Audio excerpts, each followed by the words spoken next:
भोला राम की सच्ची कहानी। भोलेनाथ जी के भक्तों में कांवड़ यात्रा का विशेष महत्व है। हर साल श्रवण मास में काफी लोग कांवड़िए धार्मिक स्थानों से गंगा जल से भरी कांवड़ लेकर पद यात्रा करके अपने गांव वापस लौटते हैं। इसी सफर को कांवड़ यात्रा कहा जाता है। ऐसे ही भोलेनाथ जी के एक भक्त भोला राम ने सावन माह के प्रथम सप्ताह हरिद्वार से जल लेकर बाबा विश्वनाथ वाराणसी की तरफ पैदल यात्रा प्रारंभ करने का प्रण किया। यह कांवड़ यात्रा आज तक की सबसे लंबी दूरी की यात्रा बनने वाली थी। भोला राम के इस ऐलान से आसपास के गांव में खलबली सी मच गई, क्योंकि भोला राम शारीरिक तौर पर ज़्यादा मजबूत नहीं था, लेकिन फिर भी उसने इतना बड़ा संकल्प कर लिया था कि जहाँ बड़े बड़े भक्त घुटने टेक दें, जो कि बहुत बड़ी बात थी। भोला राम के परिवार वाले उसे समझाने की बहुत कोशिश करते हैं, लेकिन भोला राम का संकल्प अटूट था। उसने ठान लिया था कि अब उसका कोई साथ दे या ना दे, वह कांवड़ लेकर अकेला ही जाएगा। भोला राम की कांवड़ सजाने के लिए कई गांव के लोग उपस्थित हुए थे। सभी भोला राम का उत्साह बढ़ाते हैं। हालांकि भोला राम को अपने भोलेनाथ पर पूर्ण विश्वास था, इसलिए वह इस कांवड़ यात्रा के संकल्प को छोटा ही समझ रहा था। दरअसल वह पहली बार भोलेनाथ की कांवड़ यात्रा में हिस्सा लेने जा रहा था और उसे अंदाजा भी नहीं था कि इस सफ़र में कितनी परेशानियां होने वाली हैं। भोला राम अगली सुबह अपनी कांवड़ यात्रा अकेले ही प्रारंभ करता है। आसपास के गांव से कई भक्त भोला राम को देखने पहुंचते थे, लेकिन कोई उसके साथ यात्रा में जाने को तैयार नहीं था, क्योंकि सभी भोला राम के संकल्प की कठिनाइयों को भली भांति समझ रहे थे। भोला राम धीरे धीरे कदम बढ़ाने लगता है। भोला राम की कावड़ का वजन लगभग 70 किलो था, जो कि उसके शारीरिक वजन से 10 किलो अधिक था। भोला राम कुछ ही दूर आया था कि भोलेनाथ उसकी परीक्षा लेना शुरू कर देते हैं। भोला राम की कांवड़ से पानी टपकने लगता है। भोला राम पानी की मटकियों को चेक करता है तो उसे एक मटकी में छोटा सा छेद दिखाई देता है। भोला राम मटकी का छेद बंद करने की बहुत कोशिश करता है, लेकिन उसके पास ऐसी कोई वस्तु नहीं होती जिससे पानी की धारा को रोका जा सके। वह महाकाल का नाम लेकर आगे बढ़ने लगता है।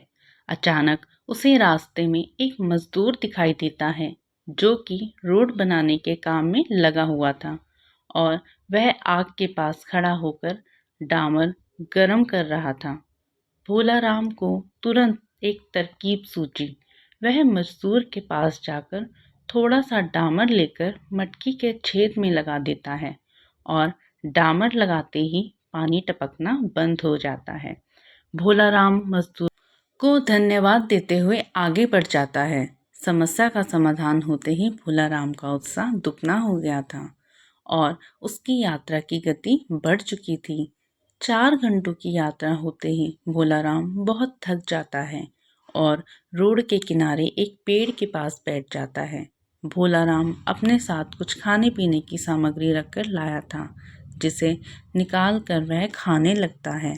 खाना खाने के बाद भोला राम को नींद आ जाती है और वह पेड़ से टिक कर सो जाता है। उसी सड़क से 2 राहगीर गुजर रहे होते हैं। अचानक उनकी नज़र भोला राम पर पड़ती है। वह पेड़ से टिका हुआ सो रहा होता है और उसके बगल में एक थैला और कांवड़ रखी होती है। ये दोनों राहगीर आदतन अपराधी थे। भोला राम का थैला चोरी करने के विचार से दोनों उनकी तरफ बढ़ने लगते हैं। भोला राम के थैले में कुछ पैसे और उसके यात्रा में उपयोग होने वाली जरूरी वस्तुएं रखी हुई थी। दोनों राहगीर जैसे ही भोला राम का थैला उठाते हैं, दहशत से उनके पांव कांपने लगते हैं, क्योंकि थैला उठाते ही भोला राम के सर के ऊपर एक बहुत विशाल सांप फन फैलाए खड़ा हो जाता है। सांप को देखते ही थैला छोड़कर दोनों दुम दबाकर भाग पड़ते हैं। भोला राम को सोते हुए पूरी रात गुजर जाती है। उसे इस घटना की जरा सी भी भनक नहीं लगती और जैसे ही वह सुबह उठकर देखता है कि उसका थैला थोड़ा दूर पड़ा हुआ है, उसे समझ में आ जाता है कि किसी ने चोरी करने की कोशिश की थी। लेकिन उसे इस बात का ताज्जुब भी होता है कि चोरों ने थैला छोड़ क्यों दिया था। भोला राम तुरंत थैले में अपना सामान देखता है। उसे सभी चीजें व्यवस्थित मिलती हैं। वह अपनी नित्य क्रिया करके कावड़ यात्रा पुनः प्रारंभ कर देता है। भोला राम को महाकाल की यात्रा में आनंद सा आने लगा था। भोला राम को रास्ते में कावड़ ले जाते देख कई श्रद्धालु खाने पीने की वस्तुएं और पैसे उसे भेंट करते हैं। भोला राम को सफ़र करते हुए 8 दिन गुजर चुके थे और अभी तक उसने आधा ही सफ़र तय किया था। रास्ते भर बारिश की बूंदें भोला राम को थकान का एहसास नहीं होने दे रही थी। अभी तक तो भोला राम को सफ़र में किसी खास परेशानी का सामना नहीं करना पड़ा था, लेकिन अब उलझनें बढ़ने वाली थी क्योंकि बारिश बहुत तेज होने लगी थी। नदियों का जल स्तर बढ़ रहा था और अभी भोला राम को रास्ते में कई नदी नाले पार करने थे। भोला राम शारीरिक दुर्बल जरूर था, लेकिन उसके हौसले बुलंद होते हैं। भोलेनाथ की भक्ति ने उसे ऐसा साहस दिया था कि वह अपनी कावड़ यात्रा को बिना रोके आगे बढ़ता जा रहा था। अचानक भोला राम को लोगों की भीड़ दिखाई देती है। वह पास जाकर देखता है तो हैरान हो जाता है क्योंकि नदी का पुल टूट चुका होता है और आगे जाने के लिए यही एक रास्ता था और जब तक नदी का पानी सामान्य स्तर पर नहीं आ जाता तब तक यहाँ से पार करना नामुमकिन था। भोला राम कावड़ लेके सड़क पर ही बैठ जाता है और पानी नीचे उतरने का इंतज़ार करने लगता है। उसे बैठे 4 घंटे ही हुए थे कि अचानक एक एम्बुलेंस आकर खड़ी हो जाती है। एम्बुलेंस के अंदर मंत्री को ले जाया जा रहा था, लेकिन पुल टूटने की वजह से एम्बुलेंस को रुकना पड़ता है। लेकिन जैसे ही मंत्री के काफिले को पुल टूटने की खबर मिलती है, तो वह मंत्री जी के लिए हेलीकॉप्टर भेज देते हैं।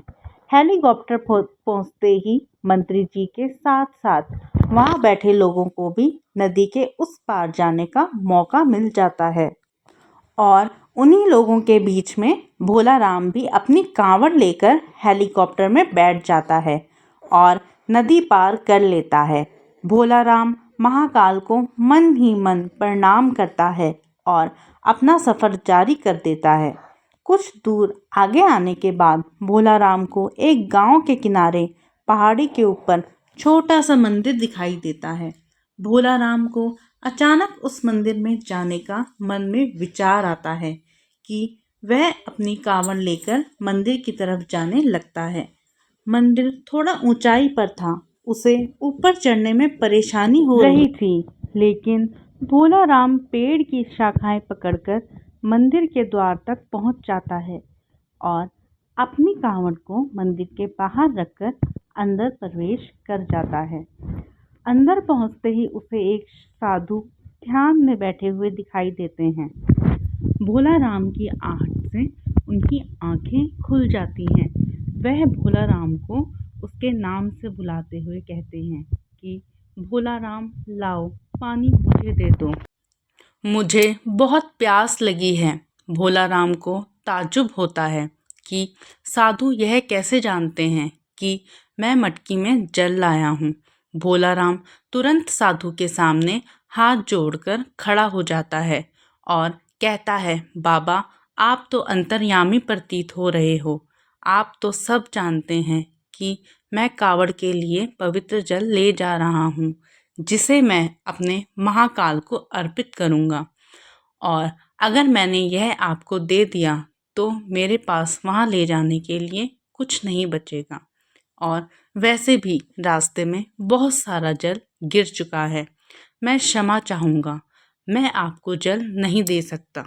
और इतना कहकर भोलाराम मंदिर से बाहर आ जाता है और अपना कावड़ लेके पहाड़ से नीचे उतर आता है। भोलाराम कच्चे रास्ते से आगे बढ़ने लगता है। थोड़ी ही दूर उसे एक गांव दिखाई देता है और जैसे ही वह गांव के करीब पहुंचता है, वहां कुछ लोग बैठे होते हैं। सभी भोलाराम को कांवड़ ले जाते देख उसके पास पहुंच जाते हैं। गांव के लोग भोलाराम को खाने पीने की वस्तु भेंट करने के लिए आगे आते हैं, लेकिन भोलाराम उन्हें रोक देता है और कहता है, अगर आप मुझे कुछ देना ही चाहते हैं तो पीछे पहाड़ी पर एक मंदिर है, वहाँ एक साधु भूखे प्यासे बैठे हैं, कृपया करके उन्हें यह सब भिजवा दीजिए। गांव के लोग भोलाराम को आश्चर्यचकित होकर देखने लगते हैं और कहते हैं, भाया, यहाँ तो कोई पहाड़ी नहीं है, ये पूरा इलाका जंगली है और यहाँ पेड़ पौधों के अलावा आपको कुछ दिखाई नहीं देगा। जरूर आपको कोई भ्रम हुआ होगा। भोलाराम सोच में पड़ जाता है और कुछ देर के बाद वह कहता है कि मैं दावे के साथ कह सकता हूँ, यहाँ पहाड़ी में एक मंदिर है। आप सभी मेरे साथ चलिए, मैं आपको दिखाता हूँ। और भोलाराम सभी को लेकर पहाड़ी को खोजते हुए चलने लगता है। लेकिन उसे कुछ दूर आते ही एहसास होने लगता है कि वह गलत रास्ते जा रहा है, क्योंकि काफ़ी देर तक चलते हुए उसे पहाड़ी दिखाई नहीं दे रही थी और यहाँ रास्ता भी उसके लिए अनजाना सा लग रहा था। वह गांव वालों से तुरंत कहता है कि आपके गांव आने का इसके अलावा कोई और रास्ता है क्या? गांव वाले साफ मना कर देते हैं और भोलाराम को समझाते हैं कि आप भ्रमित ना हों, यहाँ कोई मंदिर नहीं है और ना ही यहाँ कोई साधु भूखा प्यासा बैठा है। आप अपनी कांवड़ यात्रा पुनः प्रारंभ करें। अभी आपका सफ़र लंबा है। भोलाराम वहीं घुटने के बल बैठ जाता है और हाथ जोड़कर भोलेनाथ का आहन करके जोर जोर से रोने लगता है और रोते हुए कहता है, भोलेनाथ, मैं आपको पहचान नहीं पाया, कृपया मुझे दर्शन दीजिए। मैं जानता हूँ साधु के भेष में आप ही थे। मैं आपके लिए जल लाया हूँ और मैं आपको जल पिलाए बिना यहाँ से नहीं जाऊँगा। और कुछ ही देर में भोलाराम के सामने से बड़े बड़े पेड़ों के पीछे अचानक पहाड़ी में मंदिर नजर आने लगता है। गांव के सभी लोग मंदिर को देखकर दंग रह जाते हैं। मंदिर दिखते ही भोलाराम कावड़ लेकर दौड़ पड़ता है और दोबारा उसी मंदिर में प्रवेश कर जाता है। गांव के लोग पहाड़ी के नीचे खड़े होकर भोलेनाथ की महिमा देख रहे होते हैं। मंदिर रहस्यमयी था, जिसे आज से पहले किसी ने नहीं देखा था। भोलाराम मंदिर के अंदर पहुंचते ही साधु के सामने अपनी कांवड़ रख देता है।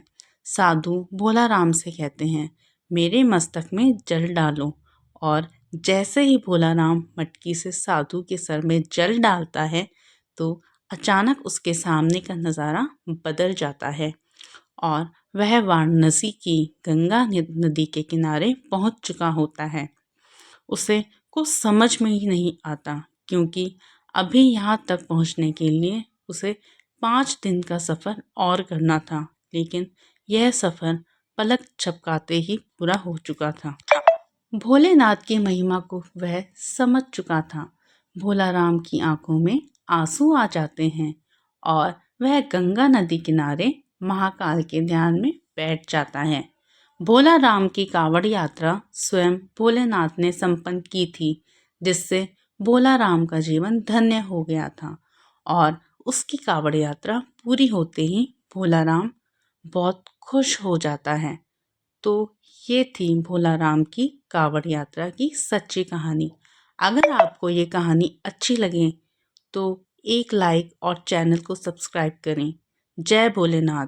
और प्लीज़ कमेंट में ज़रूर बताएं कि आपको किस तरह की कहानी सुननी अच्छी लगती है। धन्यवाद।